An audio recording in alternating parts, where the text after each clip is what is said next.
নমস্কার বন্ধুরা, আজ আমি দুপুরে বানিয়ে নেব ভেন্ডি মশলা সর্ষে।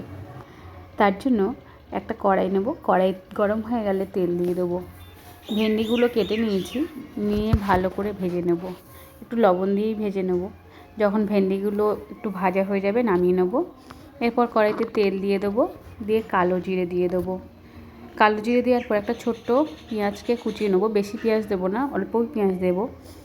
দিয়ে একটু আদা বাটা দিয়ে দেবো, দিয়ে ভালো করে ভেজে তার মধ্যে একটু টমেটো দিয়ে দেবো। টমেটোটা একটু বেশি করেই দেবো, কারণ টমেটো একটু বেশি দিলেই ভালোই লাগে। আর টমেটোটা যাতে তাড়াতাড়ি গলে যায় তার জন্য একটু লবণ দিয়ে দিয়েছি।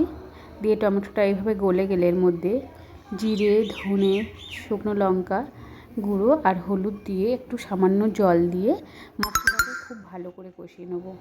যখন মশলাটা ভালো করে কষানো হয়ে যাবে, একটু তেল ছাড়বে, তার মধ্যে ভেজে রাখা ভেন্ডিগুলো দিয়ে দেবো। দিয়ে একটু জল দিয়ে ভালো করে কষিয়ে যখন ফুটে উঠবে, সর্ষে বাটাটা দিয়ে দেবো। তাহলে রেডি হয়ে যাবে আমার ভেন্ডি মশলা সর্ষে।